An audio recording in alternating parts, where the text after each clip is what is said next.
Hi friends, Hannah here. I'm doing something different today. I decided to attempt to also do some video recording of the podcast. So if this is your first time here, welcome to the New Moon Wellbeing Podcast. I'm Hannah, and I'm coming to you from the beautiful and yet still strange and magical Austin, Texas. And New Moon Wellbeing, the New Moon Wellbeing Podcast is about everything related to well-being. So I actually recorded this, not this, a previous video / audio for the podcast to be released this morning. However, I had some technical difficulties, so here I am with you now, giving this round 2. Yeah. So I don't know how this is gonna go. We're gonna try to figure this out. And so this is gonna be different because I'm recording the video, but I'm also gonna need to record the audio as well. So I'm gonna begin recording the audio. So yeah, here we go. Today, it's just gonna be you and me again having a hangout sesh, but the topic of today is going to be the ego. This is something I've been thinking a lot about and I've been reading a lot about, so let's go on ahead and hop onto it.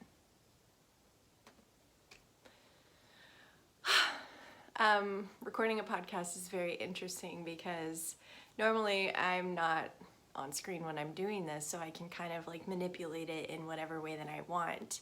And so doing the video and then also doing the audio is going to be interesting. I guess this first video is just going to be kind of my way of introducing this new aspect, this new media, I guess. So just be like super patient with me while I'm figuring this out. Thanks, please and thank you. All right, well, let's go on ahead and do this. So the ego is something I feel is often confused because there's a lot of like Freudian theory that surrounds the ego, the superego, and the ID.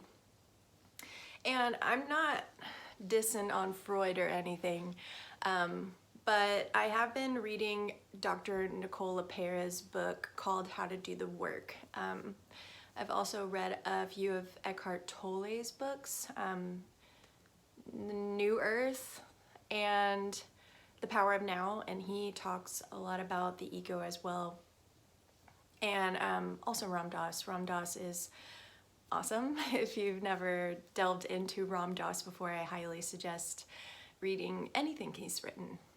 He passed away, but his words live on, and they will always be meaningful. I feel like they transcend time, and they will forever. So I want to preface, before we really get into what the ego is all about, is I want you to know that when you're doing any kind of like ego work, things are going to come up to the surface that might be pretty uncomfortable.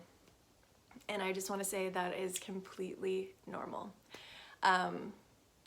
Being uncomfortable is something I feel like we as human beings we work really hard to avoid things that are uncomfortable. We avoid anything that is uncertain, anything unknown. It makes us uncomfortable.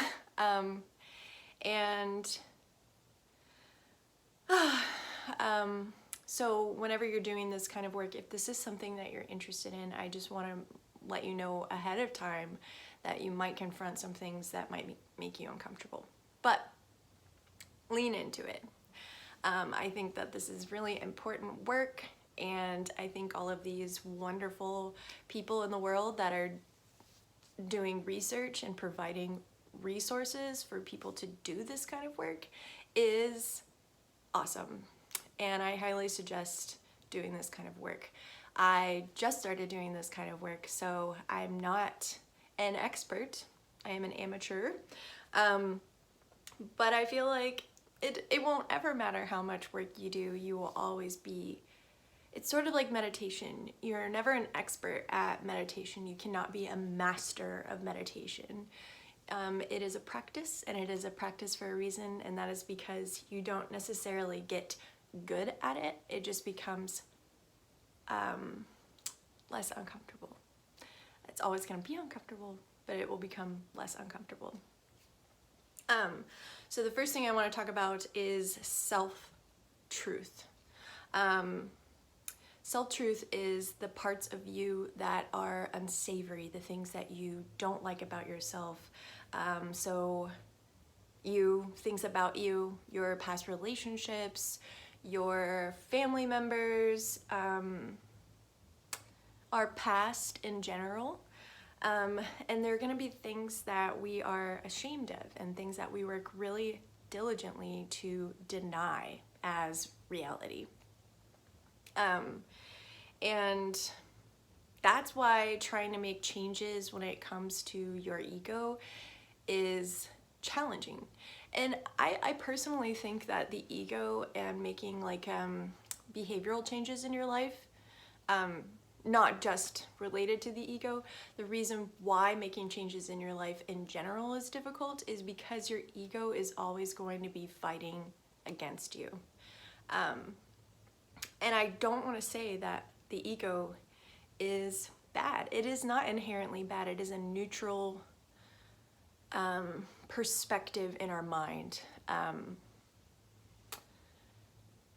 But I think because most of us go for so long without even being aware of our egos, like getting close to our egos and really getting to know our egos, it is more on the negative side of things. But if we can learn to become aware of our egos and really get to know them and see them for who they are, then we can take back our power. Your shadow self, which is that part of you that is hidden because of the ego, is going to be revealed when you do this kind of ego work. And the more that we deny our shadow self or our higher self or our true selves, the more shame we feel and the more we will distance ourselves from our intuition. We know, and because of our past experiences and our perception of these past experiences, that's usually based on the ego, we become more shameful and we move further and further away from our true knowing. Sorry, I'm looking at my notes. See, this is something I do during my podcast that you don't know. Our ego's job, the role of the ego, is to protect us. It is our guardian. It is our protector. And so it's going to do its darndest to try to hide these unsavory parts, this shadow self, from us, because it doesn't want us to feel pain. It is trying to take what it knows, and what it knows is what we have taught it or what we have experienced or how we have perceived our experiences, and it's going to do anything it can to keep us safe and protect us. So when you're doing this kind of ego work, you're going to become aware of these things.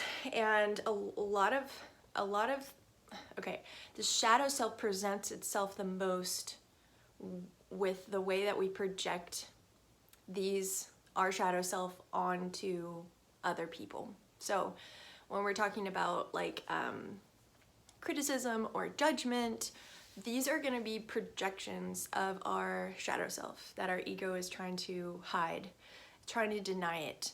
No, I'm good, you're bad.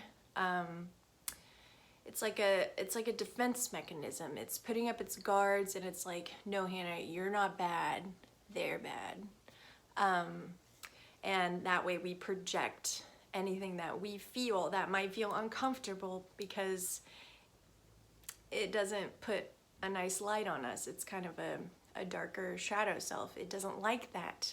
So when those kind of things come up, we know I'm gonna project that onto you because that's not me. I'm good, you're bad. And because of all of our history and our lived experiences, our ego has written these amazing stories that support our identity, these ideas and concepts that we've attached to our identity. Our ego will write stories to support these things, negative or positive. So if you feel like you're a bag of crap, your ego is going to write stories that support that. If you think you're awesome and you can do whatever you want and you can do all of the things, then your ego is going to write stories that support that. And I feel like the goal is to come kind of towards the center by becoming aware of these stories that the ego is writing and whether we believe them to be true or not, because most of the time they aren't true. Now when we're doing, sorry, Junie's gonna make noise, guys, I'm really sorry, she's a dog. When we're working with our ego, there are gonna be a lot of these like inner childhood wounds and trauma from our past. They're gonna come up. And that's one of the reasons why this work is so uncomfortable, is because we're gonna have to face some of our demons, some of the things that we've kind of just tucked away or buried. And that's also why this work is so important, because our body holds on to trauma. And whether you're aware of it or not, your body is holding on to it and your ego is using it to keep you stuck. So if there was a way for us to just look at it and accept it and just get real close up to it, just like lean right into it, then we can become more whole, more complete beings, because we're no longer attached to these things. We can see them, but we don't cling to them.